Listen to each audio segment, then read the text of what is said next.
Kalispera Anthropos, welcome to Economic All About Economics, and to be precise and exact, in order to understand the current account funding gap of any fiscal policy, here we have again the same column GQ, GZ, which are data from the ONS, total public sector current receipts vis-a-vis public sector total current expenditure. So GQ, GZ, latest data. And to be exact and precise, we are going to see the fiscal year, which are not the solar year, January to December, but April to March, April to March. So if we see, then things start to become a bit tricky for the new lot. Okay, I'll tell you why.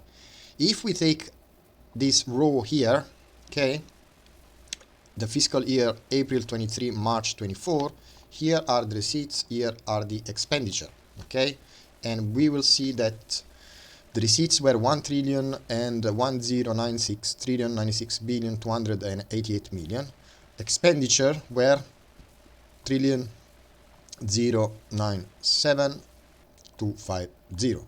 So the net difference is minus 962, which is minus 962 million pound funding gap for the fiscal year 23-24 in the government current account. Okay, so fiscal year 23-24, the government, oh dear,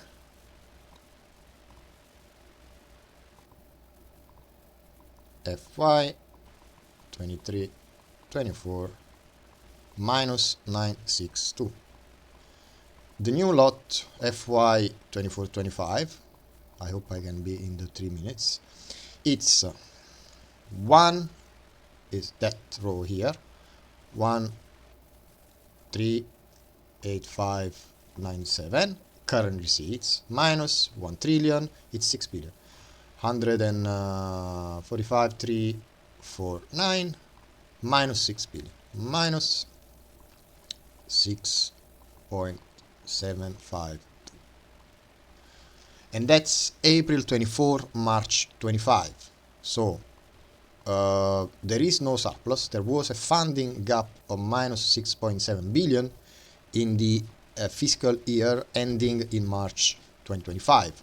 So for the fiscal year 25-26, we can do a little trick, and we can take, okay, what we can do is we insert a row here, and we start to count from April, because these are not, okay, we can have a rough idea, rough rule of thumb. Okay, start to sum just these two things here, and we sum those receipts from April 25 to March 26, and we do a simple arithmetic thing, and here are current receipts. It's 577016, so 577 billion in receipts minus 613040, and it's minus 36 billion. Good lord. That's humongous. So but we are excluding January to March, so it's a bit of playing around with fiddling with the data sheets. Anyway, what is most important and precise, which reflects how the HM Treasury and the Finance Minister looks at the accounts, it's going from April to March, April to March. So here for, if we take this one, okay, let's take, okay, now I will put this in dark.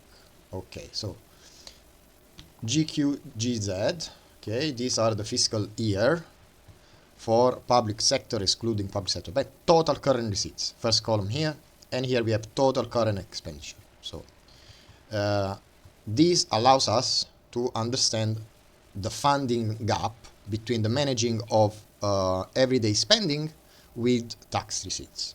Now let's take April 2018, March 2019. We have 811713 minus 759,879, and the government at the time had 51. This number here, it's 51,834,000,000 surplus. So they ran a current account surplus of 51 billion in the fiscal year April 2018, March 2019. Now, if we go forward 1 year, April 19, March 2020, we take 826,500, which is 826 billion and 500 million pound in total current receipts. We subtract with 790 billion 232 million, and there was another surplus of 36.2 billion, which doesn't mean that the government didn't do any debt, because it's very simple concept. It's the government current account. It's exactly as your bank account. The money that goes in, current receipts here, that's this column here. The money that you spend, it's here. If you spend more than your income, the bank can grant you an overdraft. Okay. Then on top of that, there is all the additional borrowing for investment, etc., etc., etc. So far as what we have here, let's do a brief recap of the fiscal history. So we have FY, because in the other content I put FY, but I'm using the calendar year, the solar year, so it's not the same. Surplus plus 56 billion. Again, FY 1920 plus 36.2 billion. Now let's do, if we see immediately now 2021, we see that there must be a deficit. Okay, the income was 791 billion 934 million, minus the expenditure only in the current account were 977 billion 675 million. So there was a deficit blow up of 185.7 billion, because current receipts during the lockdown, they went through the floor, and so huge deficits, huge funding gap in the current account. Now if we go forward to 2021 2022, we take this row here, fiscal year, we have 920 here, 574, which are billion, 920 billion, minus 932,869, so we have minus 12 billion, 0.3 billion. Okay, I'll have to expand. No, I just narrow. Okay, okay. Call broken arrow. Okay, right. So now let's do fiscal year 22-23, and we have a trillion. So from between 2022 fiscal year 2022-2023, the exchequer current receipts, they went above the trillion pound mark. So here we have trillion 35 530. We subtract with current expenditure, and I think there should be a deficit. Funding gap minus 19.6 billion pound. Okay, now let's see, last but not least year, 23-24 fiscal year. So it's from April 2023 it's here, March 2024, we have current receipts 109,6288 minus 109,7250, and it's minus 962, so minus 962 million funding gap in the current account. So for what concerns the current account, there was not 22 billion, but for example, if you sum minus 962 minus 19,600, you get to minus 20.5 billion in 2 fiscal years. That's what you want to define as a black hole, if any. Then fiscal year 2024-2025, we need to remember that elections were on July, so it's a bit of a mixed picture. Anyway, nevertheless, income was 1,138,597 million. Okay. Current expenditure were 1,145,349 million, and we saw that the funding gap was 6.75 billion. Okay, so the theoretical black hole is the sum of, even if we sum also the 2021-2022 fiscal year funding gap, let's say, excluding 2020-2021. We get to north of 32 billion. Okay, but the fiscal year 2023-2024, the funding gap in the primary account, not the whole borrowing, because the overall size of the total deficit was minus 160 billion. So here the government in total borrowed 160 billion, plus 160 billion. They borrowed a lot. But in the current account, the overdraft was of 962 million. Okay, so while instead the overdraft in the fiscal year which has gone in March, is expired in March, and then in April 2025 starts the fiscal year 25-26, the funding gap was minus 6.7 billion. So there was a widening of the current account funding gap. And these are not so pleasant things to have, I believe, from my very humble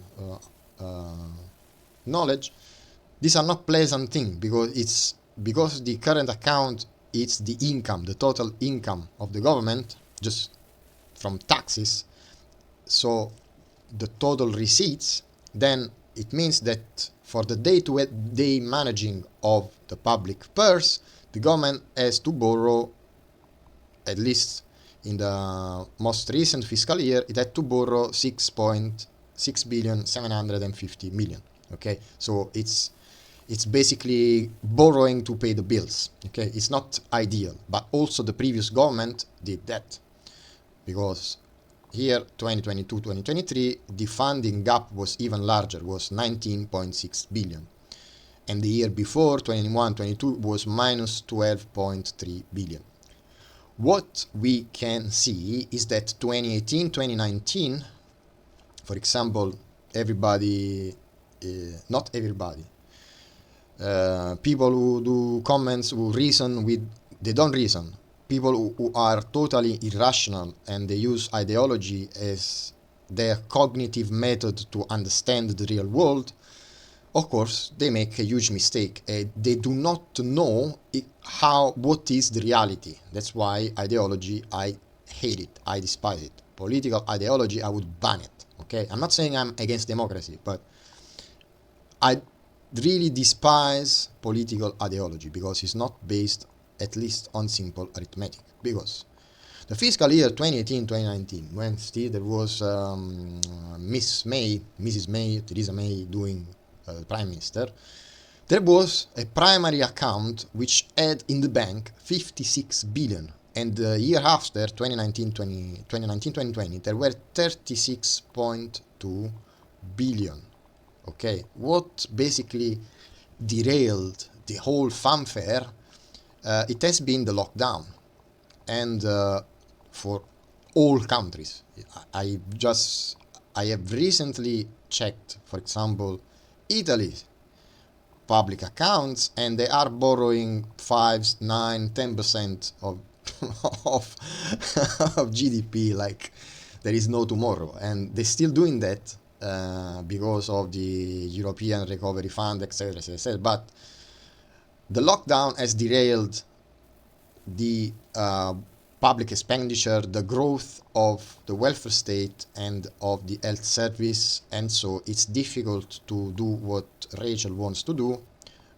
So to balance current account tax receipts with current expenditure, it's difficult in these circumstances. It requires a lot.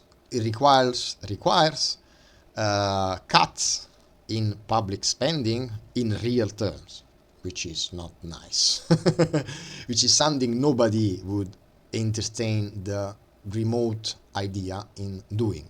Okay, so what do we have here is that the fiscal year before the election, there was a funding gap of 1 billion. Yeah, let's call it a billion, 960 million. The first year of the new lot, they had in the day-to-day spending a funding gap of minus 6.7 billion. So what the OBR lately has been arguing that Rachel Reeves was going to achieve a surplus, I don't know. I don't know, because I don't have the exact figures. We still don't have the exact tables from the ONS. But with we can eventually try to see the past terms here, okay, just to entertain us, so that we have a broader idea of how the primary account, the current account, was managed. So we know, okay, let's see here, 2017, 2018. So we have current receipts 779, 445, these are billions, minus 742, 465, primary surplus. Not primary surplus, but the current account, there is no funding gap between receipts and expenditures in the current account. Now, let's see 2016-17, 754,239, 25914. No problem, no funding gap here. And again, I have to specify the current account. It's not the whole deficit, because there is the flows of investment, the issue of debt for government investment. There is the foreign direct investment into the UK, like overseas company who invest into the UK. Then there are UK companies who invest abroad. There are British workers who work in the United States, and maybe they pay tax on the income that they generate abroad, and that is a net positive. It's an additional income that comes from abroad into the UK tax system. So there are so many things. This table is the pure income tax receipts within the UK and expenditures within the same economy. So here we've gone back to 15-16, so 712,964, so 700 billion. Oh, okay, here we have a funding gap, 713,896. There we go. But 932 million, so it's pretty similar to the funding gap of fiscal year April 23, March 24. Let's call it a billion, okay? Now, let's see 2014. We have 688,669 receipts minus, okay, 703,300, okay, funding gap of minus 14,631 million. 2014 to 2015, I believe there was George Osborne, okay, and Cameron. And also in my other content that I uploaded today, there is another myth to debunk. There was no austerity. Okay, you can see here that they spent in the current account, they spent 14.5 billion more of tax that they brought in. Only in the fiscal year April 2014, March 2015. Okay, so I don't call this austerity. Right? Okay. Let's go even backward. April 2013, March 2014. So we have current receipts 662, 164 minus 692, 787. Another huge funding gap, minus 30.6 billion. So there was a huge funding gap. Okay. So I pretend to debunk the myth that the Cameron-Osborne government was an austerity government. It's not reflected in the current account data. And I will argue the opposite. It's just because there is a funding gap in the government account that they have to borrow more, and that creates a constraint into the economy, because they had to borrow to fill the funding gap only in the current account and do additional borrowing, which they were able to do because there was zero lower bound. But the more the government is borrowing, the more it's competing for funds, and so the private sector struggles to find funding for investments, because most of the liquidity and the funding is absorbed by the government. Okay, so I would argue it's not austerity, it's because there was a funding gap in the receipts and expenditure of the government account. 2012-2013, let's see this phantomatic austerity which never existed. 635 billion, 400 billion in receipts, minus 682 billion and 24 million in expenditure. So they spent 46.6 billion in overdraft. These are not austerity numbers. These are definitely not austerity numbers. So the real reason why public services, they could not function properly, is because the government had a huge funding gap in the current account at the time, and so the government had to borrow a lot, 46 billion, 30 billion, 12 billion, 15 billion. They had to borrow a lot. It's this level of borrowing, 46 billion, it's a budget. So the George Osborne, I don't know how did he manage to do it, because you can see here April 2012, March 2013, the economy was in recession or coming out from the recession.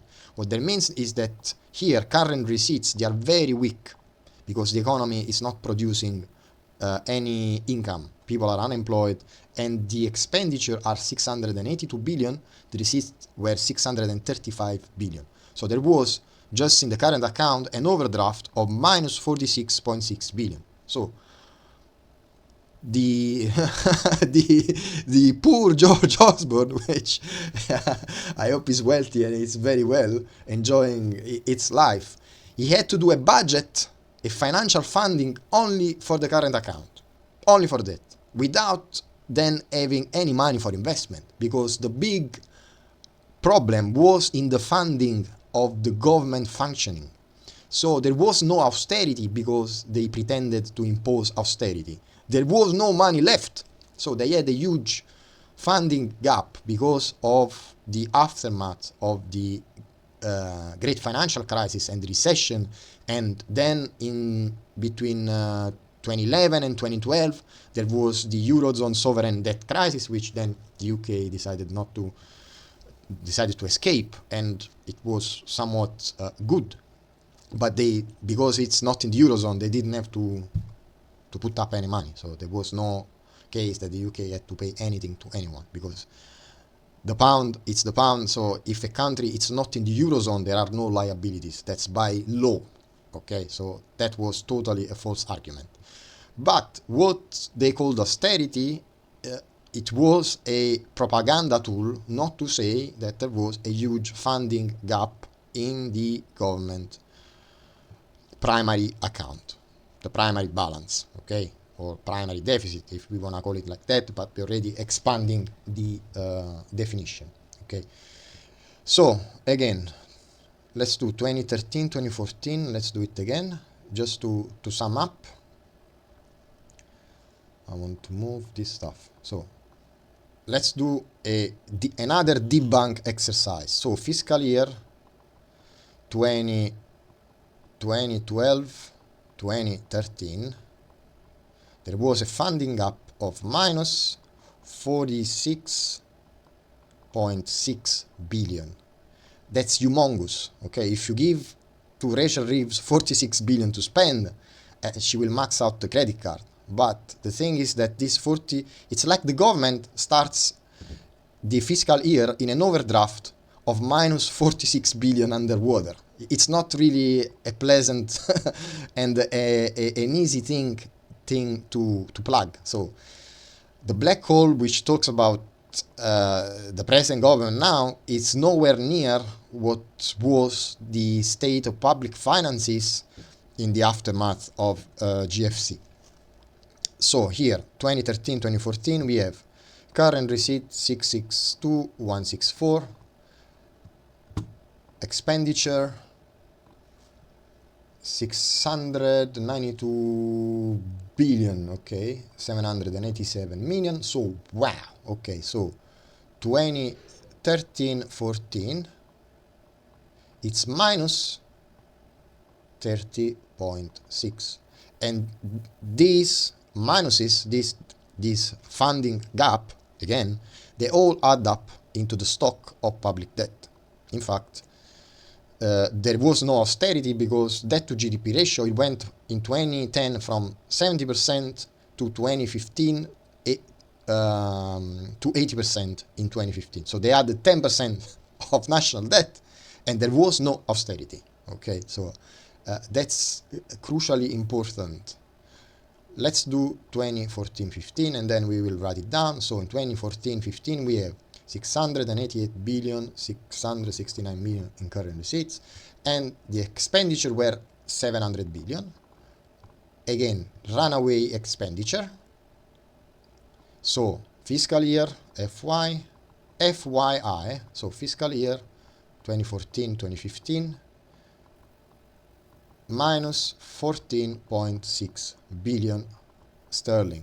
You can see here that in 3 fiscal year we have 46 and 30, 6 and 6, so that is 77.2 billion. Okay, let me cancel this one because I don't like it. 77 billion plus 14 is minus 91 billion in 3 fiscal year. Do you call that austerity? No, I don't call that austerity. I call it funding gap. So the government was running a huge current account overdraft and they could not borrow more money to do investment. So I don't call that austerity. So 7.1, now we are doing here 712 964 minus 713. Okay, finally the economy is growing and receipts are keeping up with expenditure. So in 2015-16 we have minus 932 million. Okay, still fiscal year. In that's 2015-16, 2016-17. Okay, let's do this. 16-17. We have, let me cancel out this million, let's put it in the line here. Million, not 932 billion, where would be enough. Too much, I want to say. 754,239, dialing in, minus 725, 754, 725, 914. Okay, then we have plus 28.3. So it means that the funding gap was closed and the economy, it went from a deficit, an overall deficit, into a surplus, at least operating surplus, at least for the current account. So that's the history. That's history. Here we have no austerity, but there was a funding of the government problem. So they could not borrow more to invest. That was the problem, and that is not austerity. It's an economical, it's an accounting, not an accounting, but it's a factual problem of money, because they could not borrow more, because if they would have borrowed even more, then that would have created all sorts of problem for the interest rates and for the value of the pound and all sorts of things. So there is a limit that keeps things in equilibrium. And we saw that from 2016-17, 2017-2018, 2018-2019, if we compare, okay, sorry about that. If we compare here, sorry about that, GZ, okay. If we compare receipts with expenditure, in this instance, there was a surplus up to the lockdown. And that's all from me as a exact update. So the latest fiscal year here, 2024-25, it was a funding up of minus 6.7 billion. For this year, I do not know. And austerity never existed. There was no austerity. There was a funding gap. I have no idea how many times I have repeated this thing, but it was important for me to clarify that the other video is made not exactly correctly, because I'm utilizing the solar year, which goes from January to December, because of the how the data is formed here. Here we have the fiscal year, but down the table here in the same Excel we have January, we have quarters. Okay, so I showed you in quarters, and now I showed you in fiscal years. Okay, so I hope you are all well, and I will see you in the next